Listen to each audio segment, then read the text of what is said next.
CIET NCERT द्वारा प्रस्तुत है। NCERT की कक्षा 7 के लिए सामाजिक विज्ञान की पाठ्यपुस्तक समाज का अध्ययन, भारत और उसके आगे। पृष्ठ संख्या 185। अध्याय 9। शासक से शासित तक। सरकार के प्रकार। राज्य के आंतरिक प्रशासन में एक शासक का दायित्व 3 स्तरों पर होता है। रक्षा, बाह्य आक्रमणों से राज्य की सुरक्षा करना। पालन, राज्य में कानून व्यवस्था बनाए रखना एवं सुचारू रूप से शासन संचालित करना। और योगक्षेम, जनता के हितों की रक्षा करना। कौटिल्य, अर्थशास्त्र। यहां इस पृष्ठ पर एक चित्र है। चित्र 9.1। भारतीय संसद का भीतरी दृश्य। यह चित्र भारत की संसद, विशेष रूप से लोकसभा के आंतरिक भाग का है। महत्वपूर्ण प्रश्न। 1. सरकार के विभिन्न प्रकार कौन कौन से हैं? 2. सरकार अपनी शक्ति कहां से प्राप्त करती है? 3. एक देश की सरकार जनता से किस प्रकार संवाद स्थापित करती है? 4. लोकतंत्र का क्या महत्व है? इस पृष्ठ के दाईं ओर एक QR कोड है, जिसे स्कैन करके आप इस अध्याय से संबंधित अतिरिक्त जानकारियां प्राप्त कर सकते हैं। पृष्ठ संख्या 186। सरकार क्या है? इसके क्या कार्य हैं? कक्षा 6 में हमने जाना कि सरकार क्या होती है और इसकी कुछ भूमिकाओं का भी अध्ययन किया। सरकार हमारे जीवन में महत्वपूर्ण भूमिका निभाती है, जो इस प्रकार हैं। समाज में कानून व्यवस्था बनाए रखना, लोगों के लिए शांति, स्थायित्व एवं सुरक्षा सुनिश्चित करना, अन्य देशों के साथ संबंधों का संचालन करना, राष्ट्रीय सुरक्षा सुनिश्चित करना, आवश्यक वस्तुओं एवं सेवाओं जैसे शिक्षा, स्वास्थ्य एवं आधारभूत संरचना की आपूर्ति करना, अर्थव्यवस्था और आर्थिक गतिविधियों का प्रबंधन करना, लोगों के कल्याण एवं उनके जीवन को उन्नत बनाने के लिए कार्य करना। यहां इस पृष्ठ पर एक चित्र है, चित्र 9.2। इस चित्र के 10 भाग हैं। चित्र के पहले भाग में वंदे भारत एक्सप्रेस ट्रेन है। दूसरे चित्र में आधुनिक यंत्रों की सहायता से सड़क निर्माण किया जा रहा है। तीसरे चित्र में एक अस्पताल का चित्र है। इसमें एक चिकित्सक एक रोगी की जांच कर रही है। चौथे चित्र में भारत की सीमा पर तैनात आधुनिक हथियारों से लैस भारतीय थल सेना के सैनिक हैं। पांचवें चित्र में एक ट्रैफिक पुलिस कर्मी एक ट्रैफिक रेड लाइट पर ट्रैफिक व्यवस्था को नियंत्रित कर रहे हैं। छठे चित्र में राष्ट्रीय आपदा प्रतिक्रिया बल के कर्मी घायल व्यक्ति को दुर्घटना स्थल से निकाल रहे हैं। सातवें चित्र में एक अध्यापिका कक्षा के भीतर छात्र और छात्राओं को पढ़ा रही हैं। आठवां चित्र। यह चित्र भारत के सर्वोच्च न्यायालय का है। यह दिल्ली में स्थित है। नौवां चित्र। यह चित्र किसी बैंक के आंतरिक भाग का है। इसमें बैंक कर्मी कार्य कर रहे हैं और बहुत से बैंक उपभोक्ता अपने विविध कार्यों के लिए उपस्थित हैं। 10वें चित्र में एक डाकिया अपनी साइकिल के साथ है। डाकिये के हाथ में कुछ पत्र हैं। पास ही एक लेटर बॉक्स भी है। आइए पता लगाएं, क्या आपको अपनी कक्षा 6 की पाठ्य पुस्तक का यह चित्र याद है जो अभी आपने सुना है? सरकार के बहुत से अन्य कार्य भी हैं, उन्हें सूचीबद्ध कीजिए।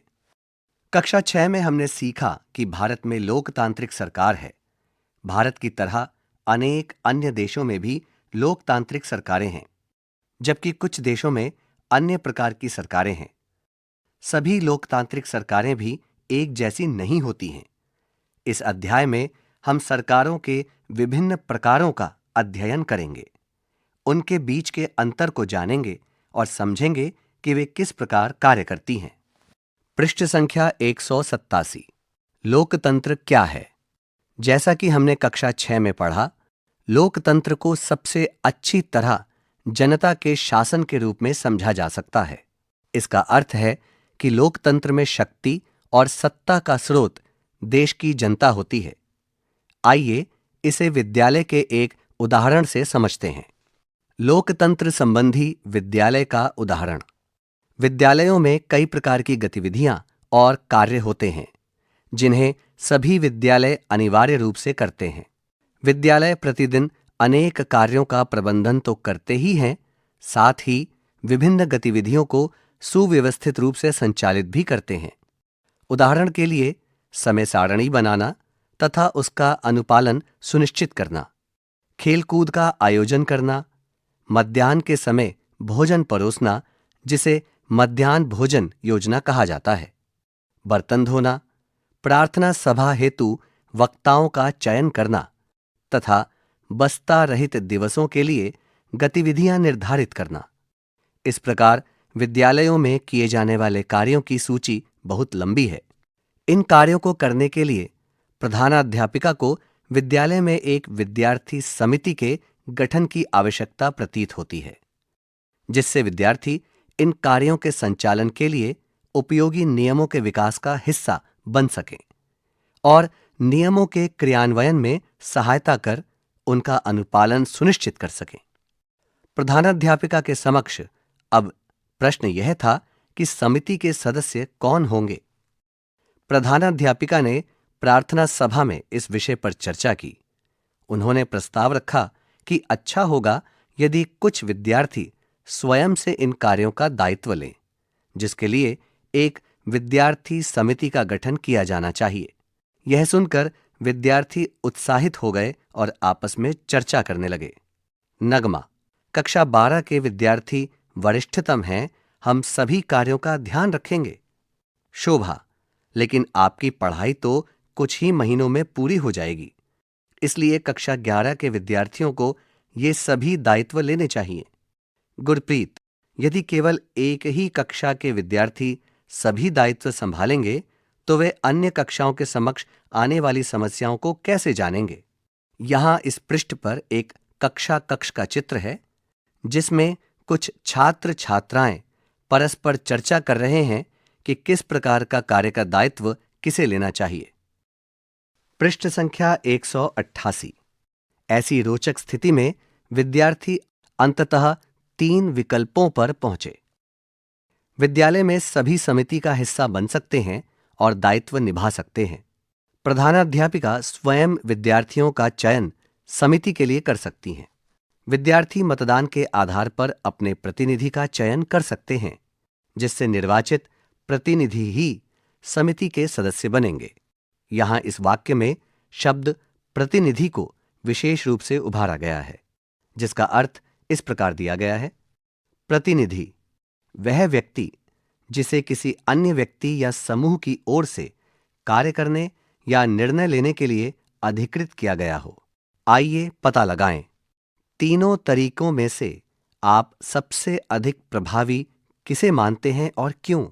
पहला तरीका आकर्षक प्रतीत हो सकता है, किंतु यदि विद्यालय का प्रत्येक विद्यार्थी समिति का सदस्य होगा तो किसी निर्णय तक पहुंच पाना कठिन होगा और लिए गए निर्णयों का प्रभावी अनुपालन सुनिश्चित करना भी कठिन होगा। दूसरे तरीके में, क्योंकि प्रधानाध्यापिका स्वयं समिति के लिए विद्यार्थियों का चयन कर रही हैं, इसलिए अधिकांश विद्यार्थियों को दायित्व नहीं मिल सकेगा।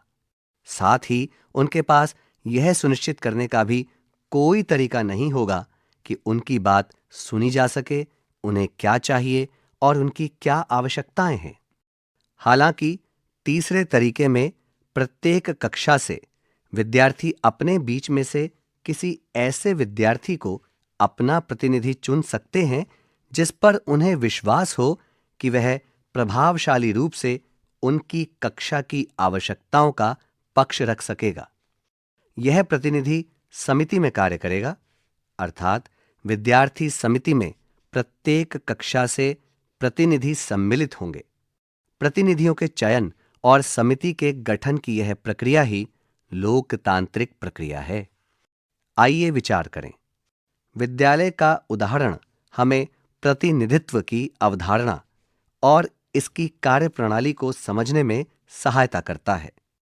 यद्यपि विद्यार्थियों की समिति संसदीय और विधायी समितियों से भिन्न होती है, जैसे कि विद्यालय के कक्षा प्रतिनिधि संसद अथवा विधानसभा के सदस्यों से काफी भिन्न होते हैं।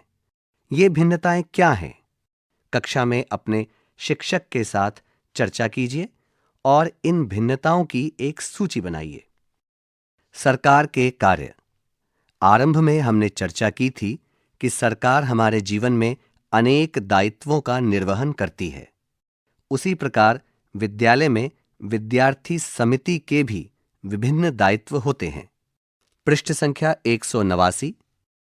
जिस प्रकार सरकार आवश्यक नियम बनाती है, उनका क्रियान्वयन करती है और यह सुनिश्चित करती है कि सभी लोग इन नियमों का पालन करें, उसी प्रकार विद्यार्थी समिति आवश्यक नियम बनाती है, उन्हें लागू करती है और यह सुनिश्चित करती है कि सभी विद्यार्थी इन नियमों का पालन करें। सरकार के यह तीनों ही दायित्व महत्वपूर्ण हैं। कानूनों का निर्माण करना विधायी कार्य कहलाता है। किसी देश के संचालन हेतु ये कानून एक सशक्त आधार प्रदान करते हैं। इन नियमों का कार्यान्वयन करना और इनके अनुसार देश का प्रशासन कार्यपालिका संबंधी कार्य कहलाता है। वहीं कानूनों की व्याख्या करना और विवादों का निपटारा करना न्यायिक कार्य कहलाता है। लोकतंत्र को जनता के शासन के रूप में जाना जाता है। इसका तात्पर्य यह है कि जैसे विद्यालय में प्रतिनिधि चुनने की तीसरी विधि अपनाई जाती है, उसी प्रकार लोकतंत्र में भी जनता स्वयं पर शासन करने के लिए अपने प्रतिनिधियों को चुनती है। हालांकि सभी देश अपने प्रतिनिधियों के चुनाव हेतु एक जैसी प्रणाली का प्रयोग नहीं करते। इस विषय को हम आगे अधिक विस्तार से समझेंगे। क्या आप जानते हैं, यहां इस पृष्ठ पर एक चित्र है। चित्र 9.4। इस चित्र को यूएसए की लाइब्रेरी ऑफ कांग्रेस से लिया गया है। इसे चित्रकार वेडर द्वारा वर्ष 1896 में बनाया गया था। यह भित्तिचित्र सरकार नाम से अंकित है। इस चित्र में 3 मुख्य आकृतियां हैं। बीच में एक स्त्री आकृति ऊंचे आसन पर बैठी है। उसका भाव शांत और गंभीर है। वह एक पट्टिका थामे हुए है, जिस पर a government of the people, by the people, for the people उकेरा गया है। इस स्त्री के दोनों ओर पंखों वाली 2 स्त्री आकृतियां खड़ी हैं, जो दूत या सहायक हैं। यहां शब्द भित्ति चित्र को विशेष रूप से उभारा गया है, जिसके विषय में अतिरिक्त जानकारी इस प्रकार दी गई है। भित्ति चित्र एक विशाल पेंटिंग या कलाकृति जिसे सीधे दीवार या छत पर बनाया जाता है। 19वीं शताब्दी के अंत में अमेरिका के राष्ट्रपति रहे अब्राहम लिंकन ने लोकतंत्र को जनता के द्वारा, जनता के लिए शासन के रूप में परिभाषित किया, जो आज भी व्यापक रूप में प्रयुक्त होता है। पृष्ठ संख्या 190। सरकारें किस प्रकार एक दूसरे से भिन्न होती हैं? किसी भी देश की सरकार समय के साथ विकसित होती है। प्रत्येक देश का अपना विशिष्ट इतिहास, संस्कृति और आकांक्षाएं होती हैं। इसलिए अलग अलग देशों की सरकारों में भिन्नता स्वाभाविक है। आइए कुछ ऐसे पक्षों पर विचार करें जो एक सरकार को दूसरी सरकार से भिन्न बनाते हैं। इन विभिन्नताओं को हम आगे अध्याय में अलग अलग प्रकार की शासन प्रणालियों का अध्ययन करते समय और अधिक स्पष्ट रूप से समझ पाएंगे। सरकारों के बीच प्रमुख अंतर। 1. यह सरकार है। यह तय करने का अधिकार किसे है? विभिन्न प्रकार की शासन प्रणालियों के मध्य यह आधारभूत अंतर होता है। यह प्रश्न है कि यह हमारे देश की सरकार है, किसके द्वारा तय किया जाता है? अर्थात सरकार को उसका अधिकार और शक्ति प्रदान करने वाला कौन है? उदाहरणार्थ, भारत जैसे लोकतांत्रिक देश में देश की जनता यह निर्णय करती है और सत्ता का स्रोत होती है, जबकि धर्मतंत्रीय व्यवस्था में सत्ता का स्रोत धार्मिक विश्वास और धार्मिक संस्था का मुखिया होता है।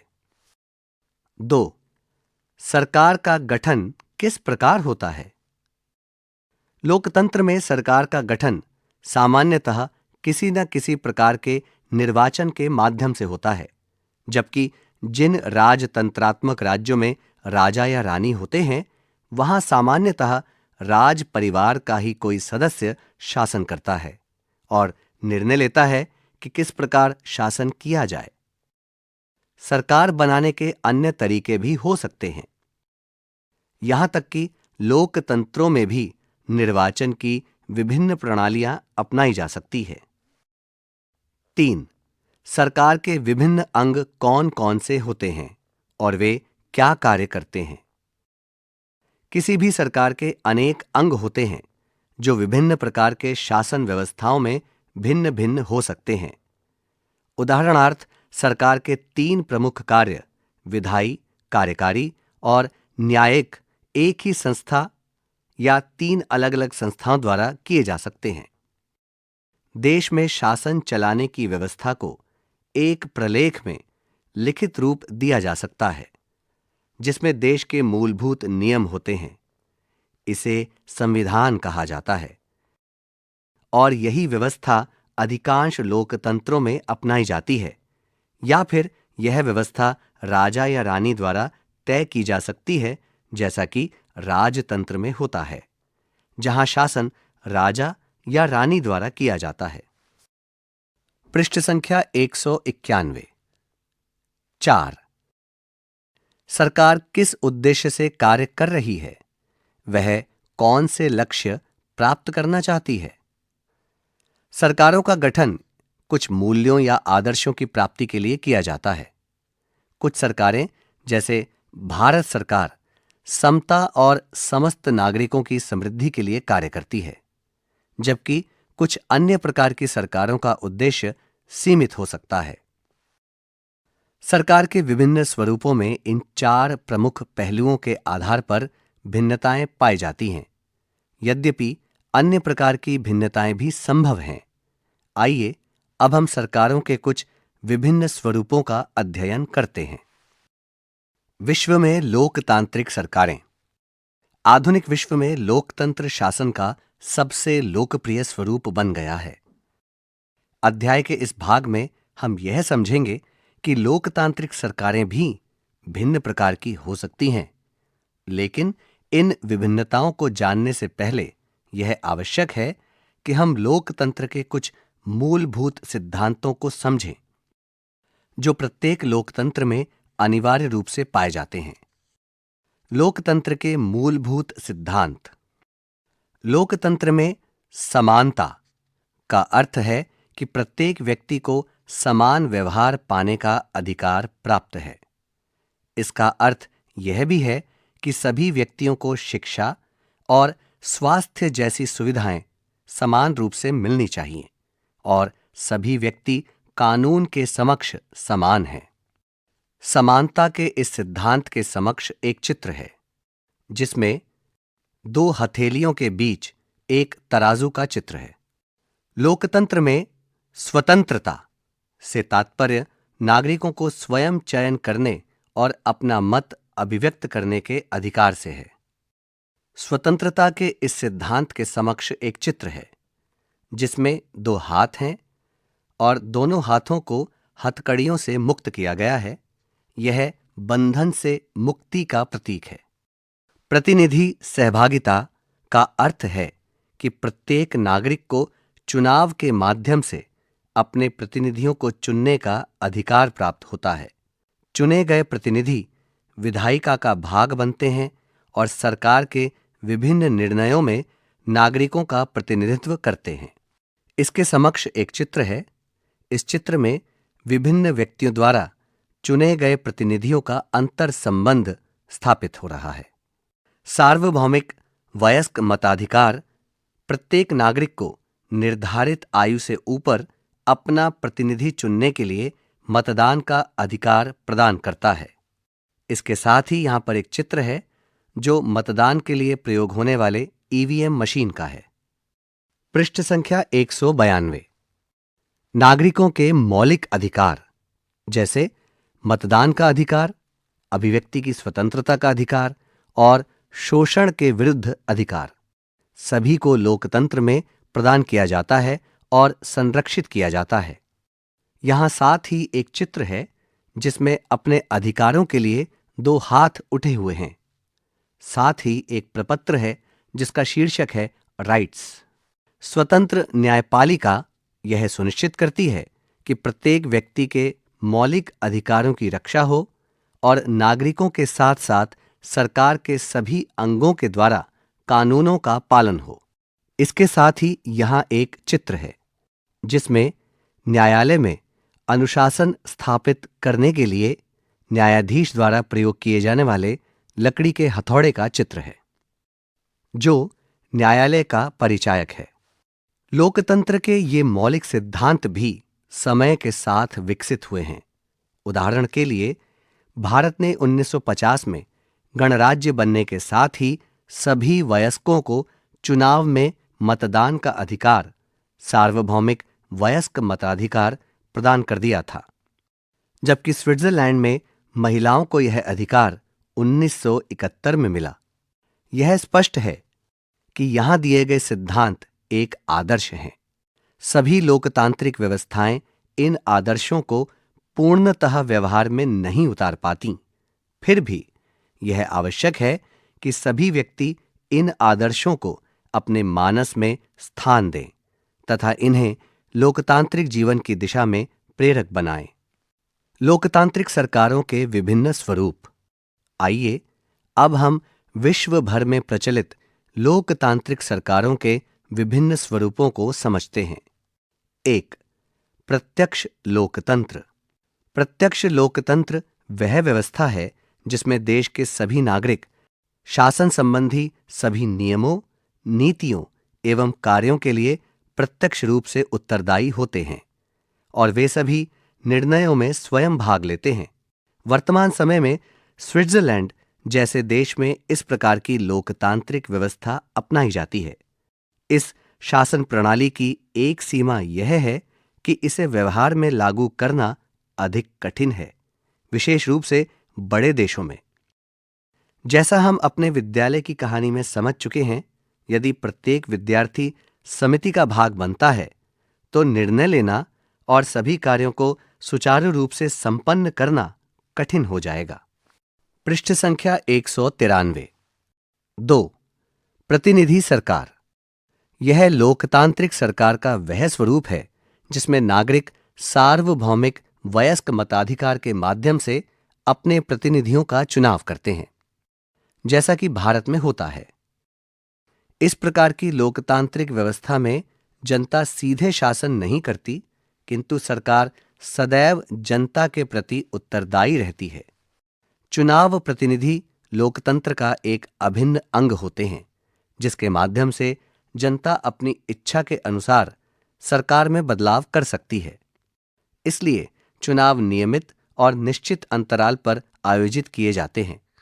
भारत में प्रत्येक 5 साल में आम चुनाव होते हैं, जबकि संयुक्त राज्य अमेरिका में प्रत्येक 4 साल में आम चुनाव होते हैं। यहाँ शब्द उत्तरदायी को विशेष रूप से उभारा गया है। इसका अर्थ इस प्रकार दिया गया है। उत्तरदायित्व। लोकतंत्र में उत्तरदायित्व का अर्थ है सरकार जनता के प्रति जवाबदेह होती है। इसे अनदेखा ना करें। जैसा कि हमने आरंभ में सुना था, लोकतंत्र समय के साथ विकसित हुआ और इसकी विशेषताएं भी परिवर्तित हुईं। आज भी इन लोकतांत्रिक व्यवस्थाओं के कार्य करने के तरीकों में कई भिन्नताएं पाई जाती हैं। यह याद रखना आवश्यक है कि जब इन देशों ने लोकतंत्र अपनाया, तब उनके पास लोकतंत्र के वे सभी सिद्धांत नहीं थे जिस रूप में हम आज उन्हें समझते हैं। उदाहरण के लिए, ब्रिटेन में प्रभावी सार्वभौमिक वयस्क मताधिकार 1928 में लागू हुआ और संयुक्त राज्य अमेरिका में यह 1965 में लागू हो सका। इस पृष्ठ पर एक तालिका है। इस तालिका के 2 स्तंभ हैं। पहले स्तंभ में कुछ देशों के नाम हैं तथा दूसरे स्तंभ में उन देशों से संबंधित उस वर्ष को अंकित किया गया है जिस वर्ष वहां लोकतंत्र की स्थापना हुई।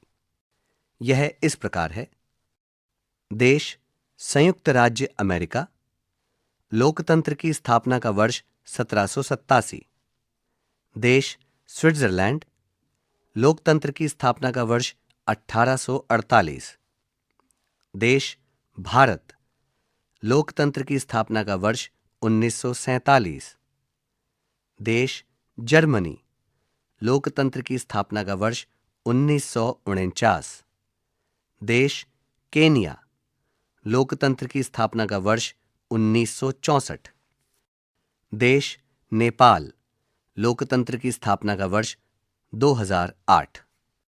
देश जर्मनी, लोकतंत्र की स्थापना का वर्ष 1949। पृष्ठ संख्या 194। यहां इस पृष्ठ के बाईं ओर एक चित्र है।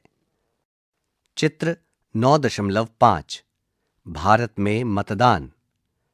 इस चित्र में 2 महिलाओं की उंगलियों का चित्र है। इन उंगलियों पर मतदान के पश्चात लगाई जाने वाली नीली स्याही का चित्र अंकित है।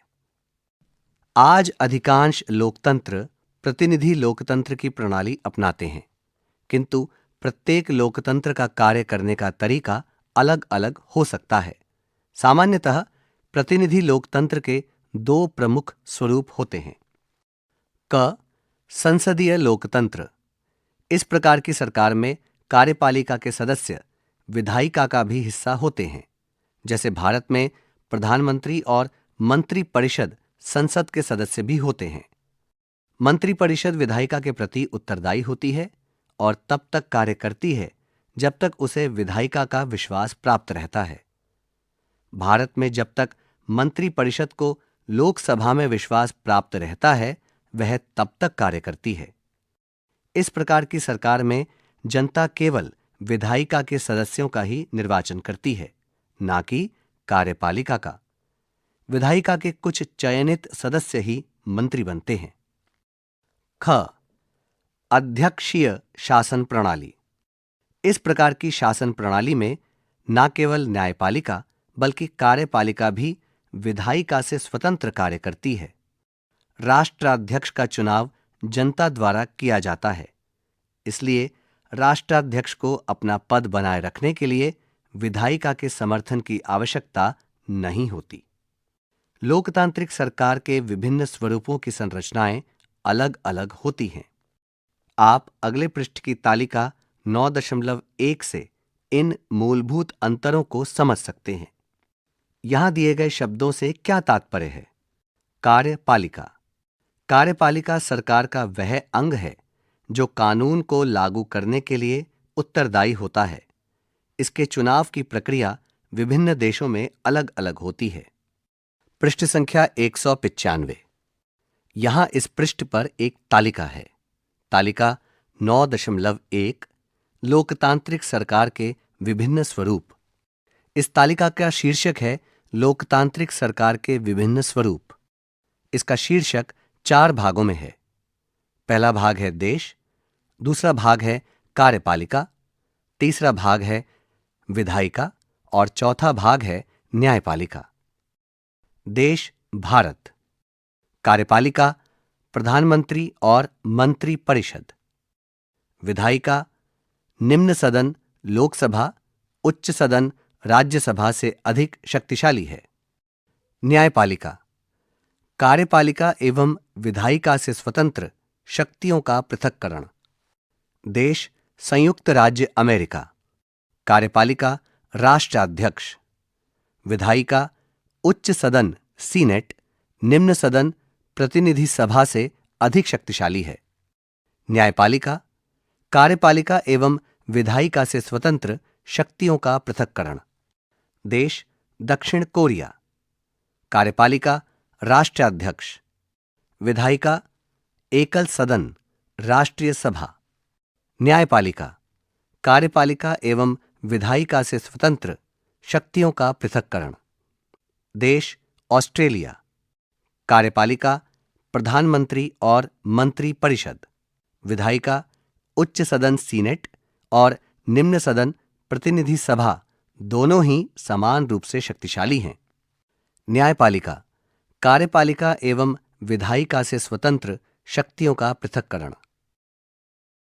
साथ ही यहां 2 खंड रिक्त छोड़े गए हैं जिसमें आप अपने पूर्व ज्ञान से देश का नाम और उस देश से संबंधित कार्यपालिका, विधायिका और न्यायपालिका से संबंधित जानकारी लिख सकते हैं। विधायिका, विधायिका सरकार का वह अंग है जो कानून बनाने के लिए उत्तरदायी होता है।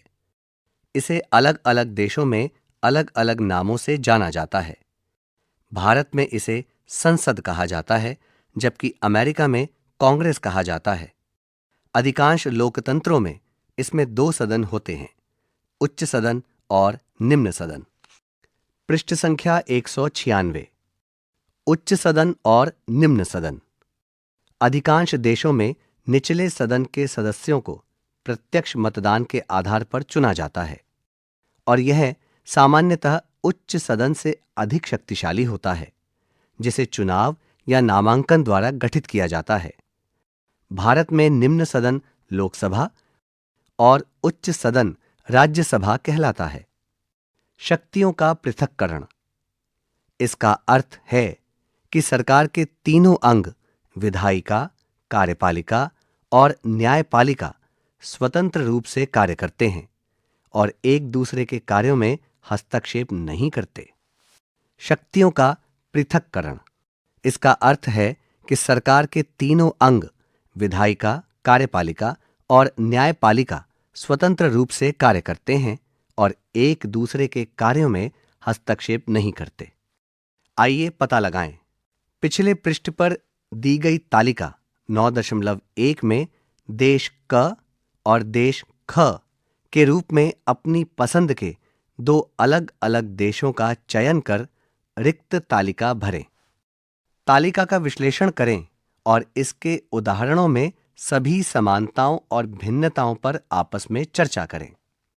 इस अभ्यास से आपने अवश्य ही यह समझा होगा कि लोकतांत्रिक सरकारों के विभिन्न स्वरूपों के गठन, संरचना और कार्य करने की विधियां अलग अलग होती हैं। इसके साथ ही सरकार के तीनों अंगों के मध्य संबंध भी भिन्न भिन्न होते हैं, लेकिन जैसा कि हमने आरंभ में सुना, कुछ विशेषताएं जैसे समानता, स्वतंत्रता और सार्वभौमिक वयस्क मताधिकार आदि सभी लोकतंत्रों में समान रूप से विद्यमान रहती हैं। आइए पता लगाएं। यहां दिए गए उदाहरणों का अध्ययन करने के पश्चात लोकतांत्रिक सरकार के मुख्य सिद्धांतों को सूचीबद्ध करें।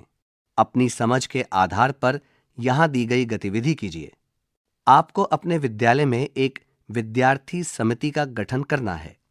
इसके लिए एक योजना बनाइए और उसे लोकतांत्रिक तरीके से लागू कीजिए, यह सुनिश्चित करते हुए कि समिति के कार्य स्पष्ट रूप से परिभाषित हों, समिति के सदस्यों के चुनाव की प्रक्रिया लोकतांत्रिक हो। पृष्ठ संख्या 197। इतिहास की एक झलक। प्रारंभिक गणराज्य। गणराज्य एक ऐसी शासन व्यवस्था है जिसमें राज्य का प्रमुख निर्वाचित होता है और वह वंशानुगत राजा या रानी नहीं होता। जैसा कि आपने नवारंभ, नगर और राज्य अध्याय में पढ़ा होगा। भारत के प्राचीन महाजनपदों में कम से कम 2 ऐसे उदाहरण मिलते हैं जहां यह व्यवस्था थी। वज्जी महाजनपद में विशेष रूप से लिच्छवी कुल सामूहिक निर्णय प्रक्रिया अपनाता था और नेता जन्म के आधार पर नहीं बल्कि योग्यता के आधार पर चुने जाते थे। मुख्य पदों पर चुनाव के आधार पर नियुक्तियां की जाती थीं और विभिन्न कुलों के प्रतिनिधि नियमित रूप से बैठक करते थे, जिससे कि जन कल्याण के लिए समस्याओं का समाधान निकाला जा सके। इसलिए ऐसे राज्यों को प्रारंभिक गणराज्य कहा गया है। वास्तव में भारत में आम जनता की आवाज को सदियों से महत्व दिया गया है। भले ही सत्ता राजा या रानी के हाथों में रही हो, चोल काल 10वीं शताब्दी के उत्तर मेरूर शिलालेखों में इसका उल्लेखनीय उदाहरण मिलता है। तमिलनाडु में स्थित ये शिलालेख ग्राम सभा, स्थानीय प्रशासनिक निकाय के सदस्यों के चुनाव की प्रक्रिया के बारे में जानकारी देते हैं। इनमें सीलबंद मतपेटियों द्वारा चुनाव, सदस्यों की योग्यताएं, उनके कर्तव्य और हटाए जाने की स्थितियां स्पष्ट की गई हैं। उदाहरणार्थ, यदि कोई सदस्य भ्रष्टाचार में लिप्त पाया जाता था तो उसे तत्काल पद से हटा दिया जाता। यहां इस पृष्ठ पर एक चित्र है, चित्र 9.6। यह चित्र तमिलनाडु के वैकुंठ पेरुमल मंदिर की दीवार पर अंकित चोलकालीन शिलालेख उत्तर मेरूर का है। पृष्ठ संख्या 198। विश्व के अन्य भागों में भी गणराज्य थे।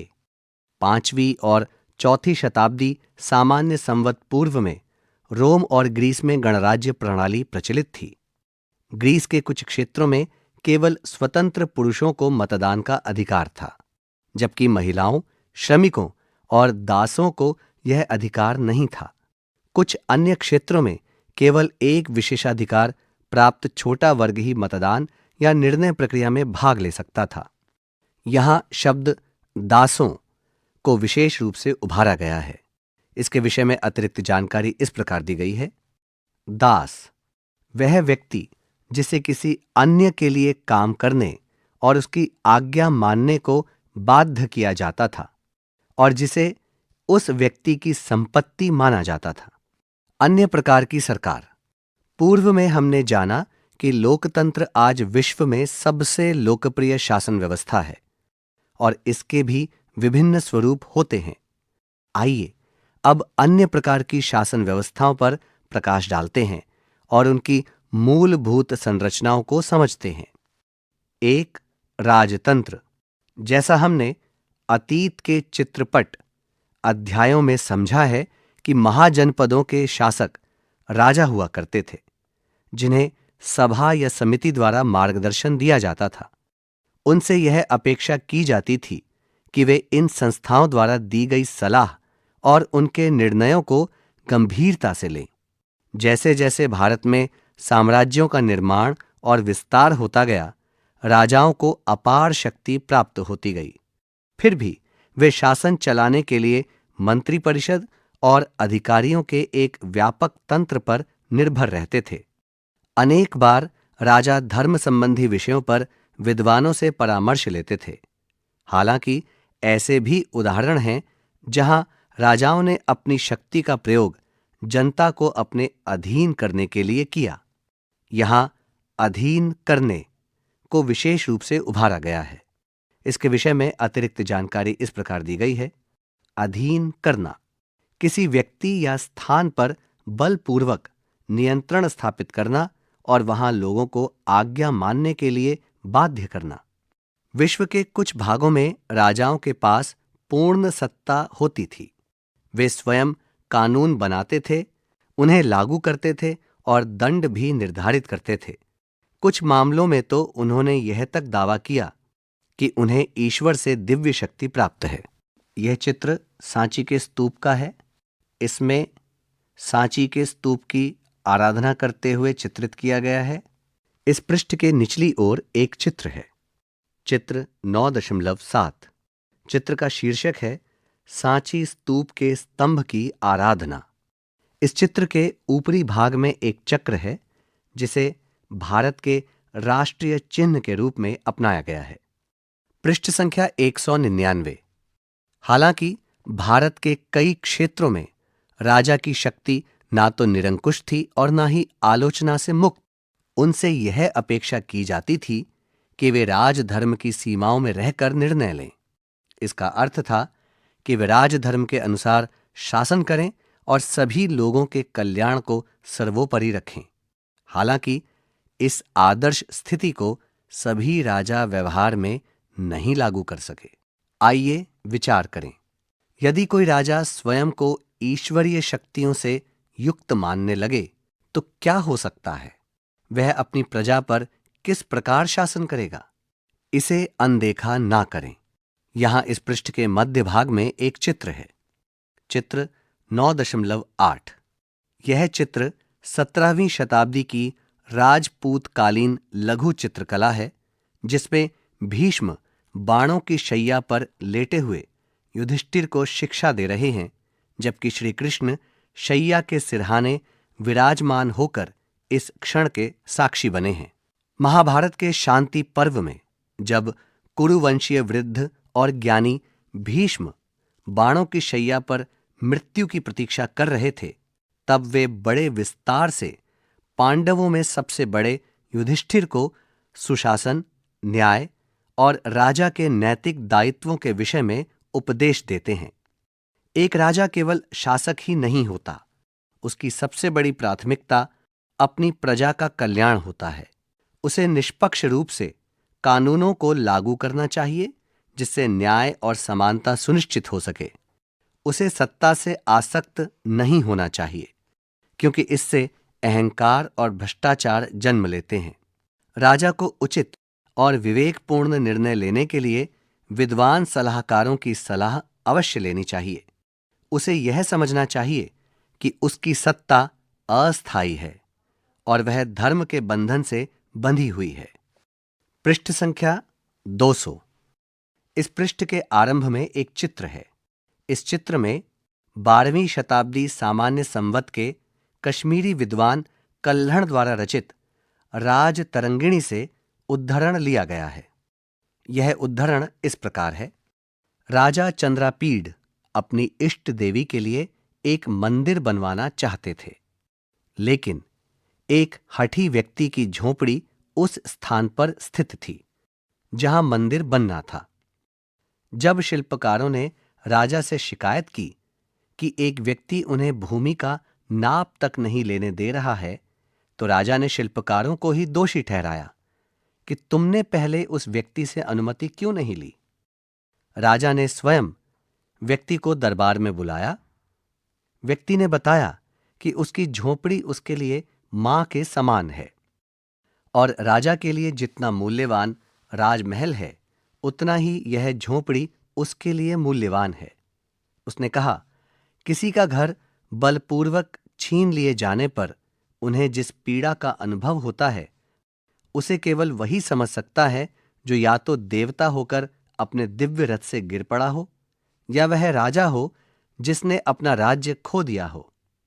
फिर भी व्यक्ति ने कहा कि यदि राजा स्वयं आए और सम्मान पूर्वक उससे अनुमति मांगे, तो वह अपनी झोपड़ी छोड़ने को तैयार है। राजा स्वयं उसके पास गए, विनम्रतापूर्वक अनुरोध किया और उसे बदले में उचित धनराशि प्रदान की। इस प्रसंग का निष्कर्ष था, जो लोग सुख की कामना करते हैं, उन्हें झूठे अहंकार को त्याग देना चाहिए। उस व्यक्ति ने राजा की धर्मनिष्ठा की प्रशंसा की, जिसने एक साधारण व्यक्ति के साथ भी न्यायपूर्ण और सम्मानजनक व्यवहार किया। वर्तमान राजतंत्र। राजतंत्र वह शासन प्रणाली है जिसमें राजा द्वारा शासन किया जाता है। राजा या रानी को सम्राट सम्राज्ञी भी कहा जाता है, जो संप्रभु शक्ति का प्रयोग करते हैं। राजतंत्र प्रणाली सामान्यतः वंशानुगत होती है, जिसमें राजा का ज्येष्ठ पुत्र ही भावी राजा होता है। यहां शब्द संप्रभु और राजतंत्र प्रणाली को विशेष रूप से उभारा गया है। इन शब्दों के लिए अतिरिक्त जानकारी इस प्रकार दी गई है। संप्रभु, इसका अर्थ है कि कोई देश अपने आंतरिक मामलों में सर्वोच्च तथा बाहरी मामलों में स्वतंत्र है। राजा, राजा या रानी जो अपना पद अपने परिवार से विरासत में प्राप्त करते हैं। सामान्यतः राज परिवार में यह पद एक पीढ़ी से अगली पीढ़ी को सौंपा जाता है। वर्तमान में हम दो प्रकार के राजतंत्र देखते हैं। क. निरंकुश राजतंत्र। निरंकुश राजतंत्र वह शासन व्यवस्था है जिसमें राजा को कानून बनाने, उन्हें लागू कराने और उनके उल्लंघन की स्थिति में न्यायिक निर्णय देने का पूर्ण अधिकार होता है। यहां इस वाक्य में न्यायिक निर्णय को विशेष रूप से उभारा गया है। इसके लिए अतिरिक्त जानकारी इस प्रकार दी गई है। न्यायिक निर्णय किसी विवाद की स्थिति में न्यायपूर्ण निर्णय करना। पृष्ठ संख्या 201 सऊदी अरब का एक उदाहरण है जहां राजा के पास संपूर्ण सत्ता होती है और वह इस्लामी कानून के अनुसार शासन करता है। हालांकि वह एक सलाहकार परिषद नियुक्त करता है, परंतु उस परिषद की सलाह मानने के लिए वह बाध्य नहीं है। ख संवैधानिक राजतंत्र। आइए एक प्रकार के राजतंत्र का उदाहरण सुनते हैं। यूनाइटेड किंगडम या ब्रिटेन भी एक राजतंत्र है। यहां राष्ट्राध्यक्ष राजा या रानी होते हैं, परंतु उनके पास केवल औपचारिक शक्ति होती है। कार्यपालिका की वास्तविक शक्ति प्रधानमंत्री के पास होती है। कानून निर्माण की शक्ति संसद के पास होती है और कार्यपालिका की शक्ति मंत्री परिषद के माध्यम से प्रधानमंत्री द्वारा प्रयोग की जाती है। इसका अर्थ है कि सभी कानून जनता द्वारा संसद में अपने प्रतिनिधियों के माध्यम से निर्मित किए जाते हैं और कार्यकारी शक्ति का प्रयोग मंत्री परिषद द्वारा प्रधानमंत्री के नेतृत्व में किया जाता है। इसलिए भले ही ब्रिटेन में राजतंत्र के प्रतीक के रूप में आज भी राजा होता है, किंतु वास्तव में ब्रिटेन एक संसदीय लोकतंत्र है। इस प्रकार के लोकतंत्र को संवैधानिक राजतंत्र कहा जाता है। यहां इस पृष्ठ पर एक चित्र है, चित्र संख्या 9.9। इस चित्र में राजा चार्ल्स तृतीय एक भव्य सवारी में बैठे हुए हैं। यह सवारी किसी विदेश गणमान्य की यात्रा के दौरान की जा रही है। यह एक भव्य बग्गी है जिसे 2 घोड़ों द्वारा खींचा जा रहा है। यह बग्गी बहुत ही वैभवशाली है। पृष्ठ संख्या 202। 2 धर्मतंत्र। धर्मतंत्र वह शासन प्रणाली है जिसमें देश का शासन धार्मिक नियमों और धार्मिक नेताओं के निर्देशों के अनुसार होता है। ईरान, जिसका आधिकारिक नाम इस्लामिक ईरान गणराज्य है, एक विशिष्ट लोकतांत्रिक व्यवस्था का प्रमुख उदाहरण है जिसमें धर्मतंत्र और लोकतांत्रिक शासन दोनों ही प्रणालियों का समन्वयन है। वहां का संविधान इस्लाम के मूलभूत नियमों पर आधारित है जो देश का आधिकारिक धर्म है। वहां का सर्वोच्च नेता विधायिका, कार्यपालिका और न्यायपालिका तीनों पर सर्वोच्च अधिकार रखता है। इस पद पर नियुक्ति इस्लामी धर्मगुरुओं के एक समूह द्वारा की जाती है और उसका कार्यकाल जीवन पर्यंत होता है। साथ ही एक निर्वाचित राष्ट्रपति और संसद भी होती है जो दैनिक प्रशासनिक कार्यों का संचालन करते हैं। इस गणराज्य का उद्देश्य इस्लामी नियमों पर आधारित समाज की स्थापना करना है। वर्तमान समय में अफगानिस्तान और वेटिकन सिटी भी धर्मतंत्र के उदाहरण हैं। 3 अधिनायक तंत्र। अधिनायक तंत्र एक ऐसी शासन पद्धति है जिसमें एक व्यक्ति या छोटा समूह संपूर्ण सत्ता पर नियंत्रण रखता है। इस प्रकार के शासन में संविधान या कानून के द्वारा शासक के ऊपर कोई नियंत्रण नहीं होता है। 20वीं शताब्दी में ऐसे कई तानाशाहों के उदाहरण सुनने को मिले जिन्होंने लोगों के लिए अत्यंत कठिन परिस्थितियां उत्पन्न की। यहां हम उनमें से 2 का उदाहरण समझेंगे। 1933 में जब एडोल्फ हिटलर को जर्मनी का चांसलर नियुक्त किया गया, उसके तुरंत बाद ही उसने ऐसे कानून बनाए जिन्होंने उसे निरंकुश शक्ति प्रदान की और विपक्ष को समाप्त कर दिया। वह अब एक तानाशाह बन चुका था। अपने नस्लीय श्रेष्ठता पर विश्वास करते हुए उसने माना कि जर्मनी को दुनिया पर शासन करना चाहिए और हीन नस्लों पर अपनी श्रेष्ठता स्थापित करनी चाहिए। वह कम से कम 60 लाख यहूदियों की हत्या के लिए उत्तरदायी था, जिसे होलोकॉस्ट के नाम से जाना जाता है। इसके साथ ही हजारों रोमा और अन्य समूहों के लोगों की भी हत्या की गई। वास्तव में वह द्वितीय विश्व युद्ध 1939 से 1945 का प्रमुख कारण बना, जिससे कई देशों में जीवन और संपत्ति की भारी हानि हुई। यहां इस पृष्ठ पर चित्र 9.10 के अंतर्गत एडोल्फ हिटलर का व्यंग चित्र दिया गया है। पृष्ठ संख्या 203। ईदी अमीन युगांडा में एक सैन्य तानाशाह था। वह हजारों लोगों की नृशंस हत्या करने के लिए उत्तरदायी था। अनेक भारतीय जिनके पूर्वज कुछ पीढ़ियों पहले युगांडा आए थे, उन्हें देश छोड़ने के लिए बाध्य किया गया था। इसके साथ ही यहां इस पृष्ठ पर एक चित्र है, चित्र 9.11। यह चित्र ईदी अमीन का व्यंग चित्र है। इसके साथ ही व्यंग चित्र से संबंधित कुछ जानकारी दी गई है, जो इस प्रकार है।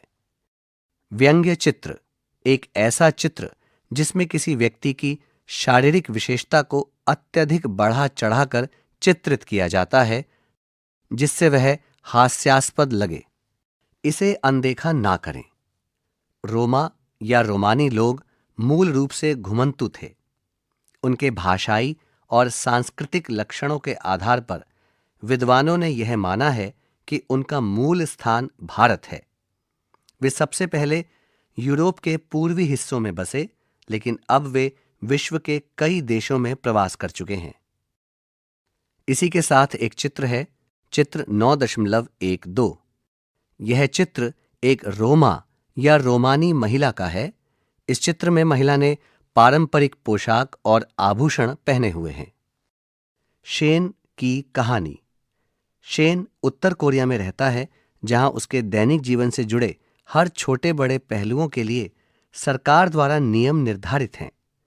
वह इस समय अनिवार्य सैन्य सेवा कर रहा है, जिसमें उससे अपेक्षा की जाती है कि वह तब तक सेना में रहेगा जब तक सरकार चाहेगी। वहां इस बात के लिए भी नियम हैं कि उसे बाल कैसे कटवाने हैं और कैसे कपड़े पहनने हैं। वह इंटरनेट का प्रयोग नहीं कर सकता, इसलिए अपने देश के बाहर की दुनिया के बारे में नहीं जानता। सरकार उसके सभी क्रियाकलापों को बहुत नजदीकी से देखती है और उससे यह भी अपेक्षा रखती है कि यदि कोई भी नियमों का उल्लंघन करता है तो शेन उसकी जानकारी सरकार को देगा।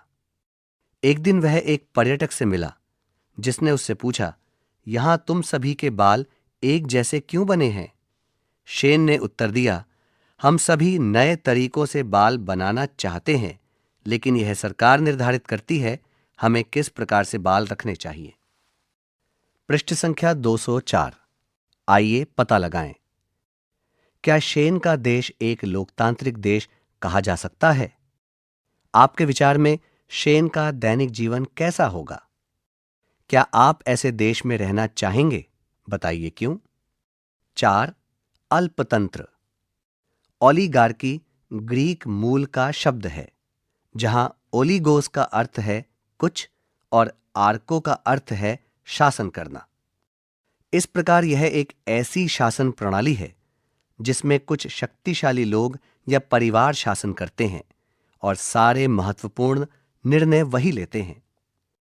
प्राचीन ग्रीस में कुछ स्थानों पर कुलीन परिवारों द्वारा शासन किया जाता था, जो ओलिगार्की के उदाहरण माने जाते हैं।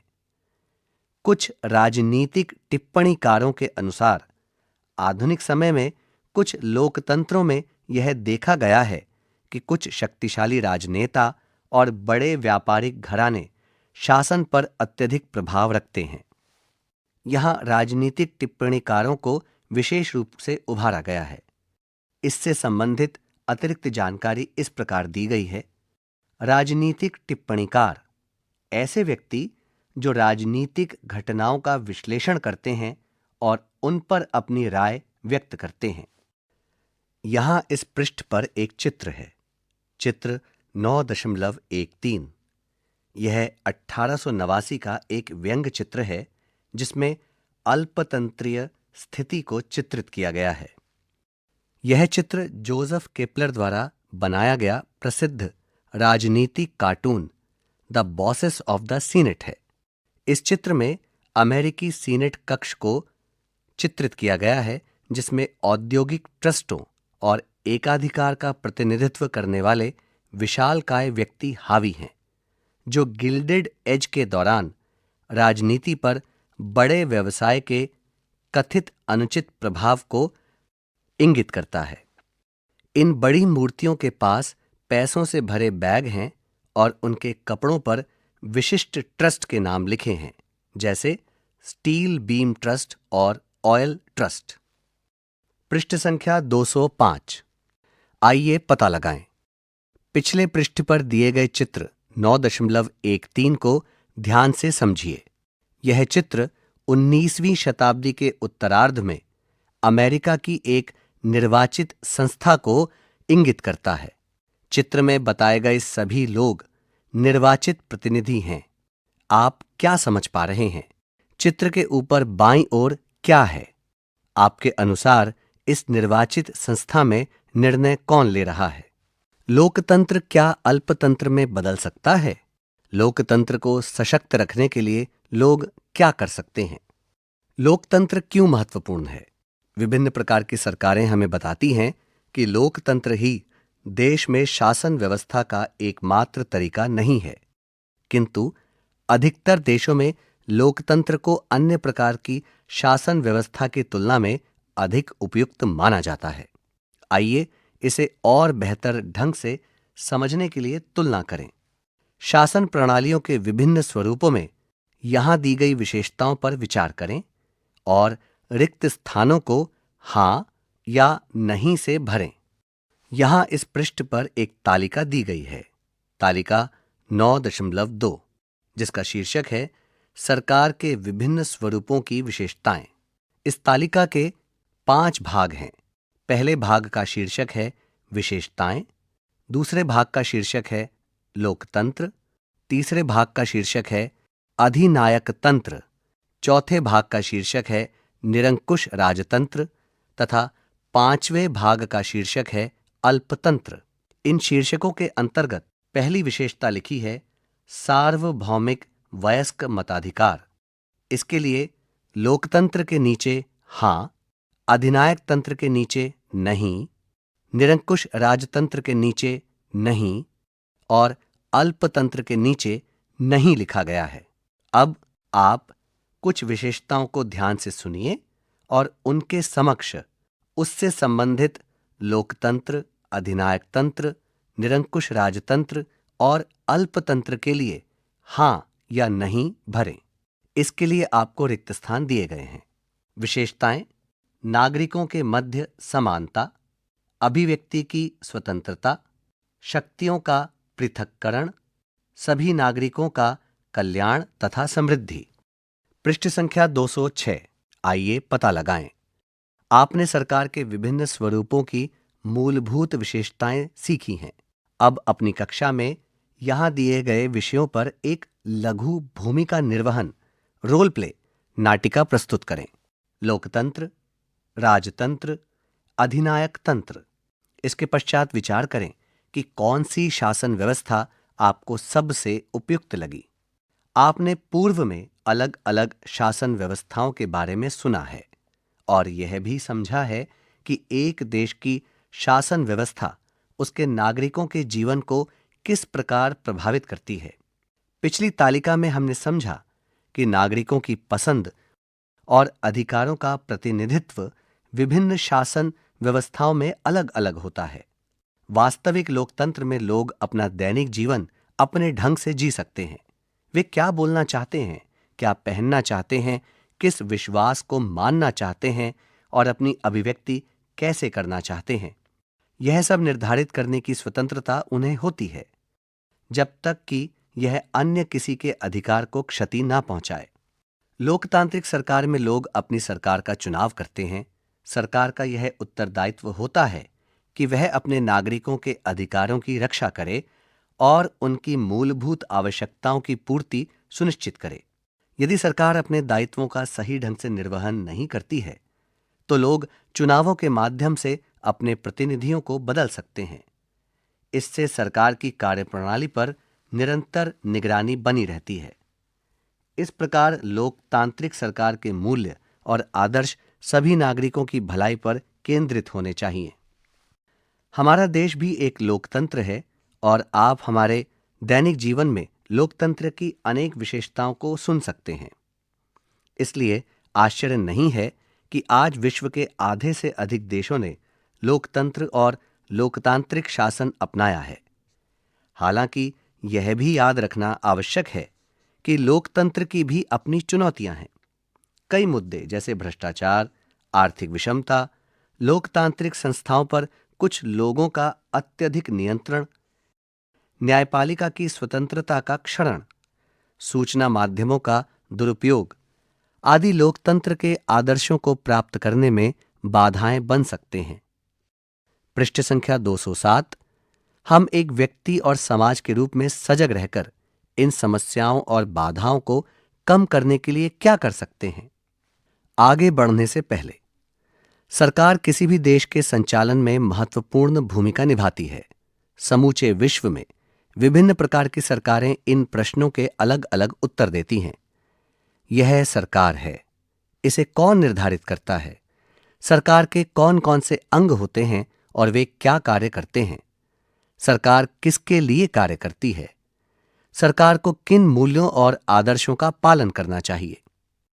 वर्तमान में सबसे लोकप्रिय शासन प्रणाली लोकतंत्र है।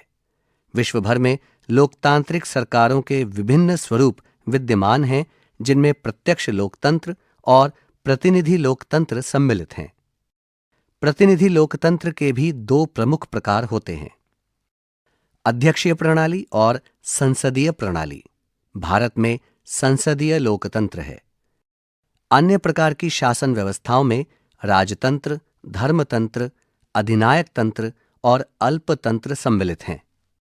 लोकतंत्र महत्वपूर्ण है, लेकिन इसके समक्ष गंभीर चुनौतियां भी हैं, जिनके लिए नागरिकों को सजग और सतर्क रहना आवश्यक है। प्रश्न एवं क्रियाकलाप। 1. आपने अध्याय में किस किस प्रकार की सरकारों के बारे में पढ़ा? उनके नाम लिखिए। 2. भारत में किस प्रकार की सरकार है और उसे ऐसा क्यों कहा जाता है? 3. आपने पढ़ा कि सभी लोकतांत्रिक व्यवस्थाओं में स्वतंत्र न्यायपालिका होती है। न्यायपालिका का स्वतंत्र होना क्यों आवश्यक है? कोई 3 कारण बताइए। 4. क्या आपको लगता है कि लोकतांत्रिक सरकार अन्य शासन प्रणालियों से बेहतर है? क्यों? पृष्ठ संख्या 208। 5. यहां कुछ देशों की शासन पद्धतियों से जुड़ी गतिविधियां दी गई हैं। क्या आप इनका मिलान संबंधित शासन प्रणाली से कर सकते हैं? यहां इस पृष्ठ पर एक तालिका है। इस तालिका के 3 भाग हैं।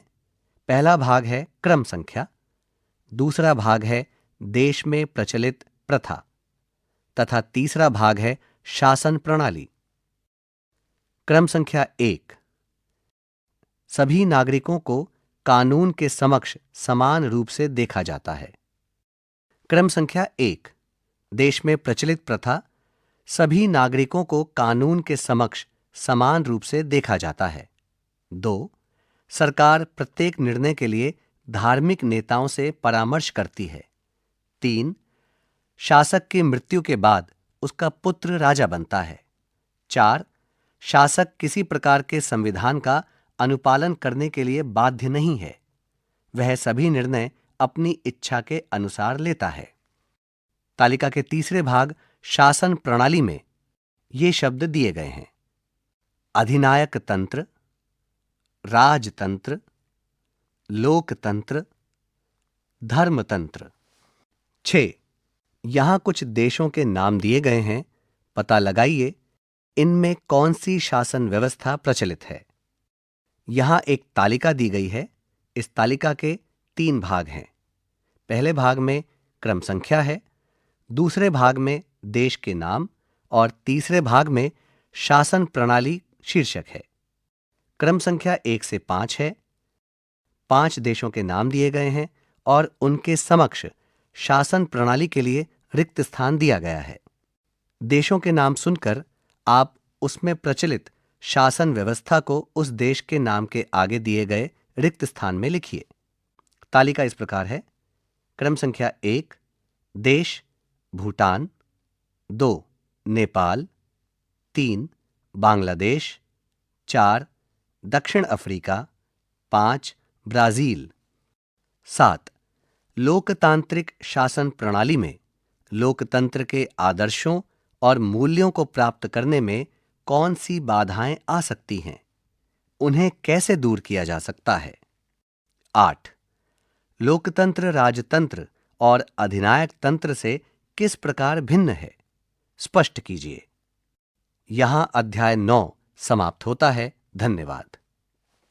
अभी आप सुन रहे थे एनसीईआरटी की कक्षा 7 के लिए सामाजिक विज्ञान की पाठ्यपुस्तक समाज का अध्ययन, भारत और उसके आगे। वाचन स्वर चांद मोहम्मद, ध्वन्यांकन वीरेंद्र रावत, निर्माण सहयोग और संपादन सुरेंद्र कुमार, निर्देशन एवं निर्माण विमलेश चौधरी तथा प्रस्तुति CIET NCERT नई दिल्ली, भारत।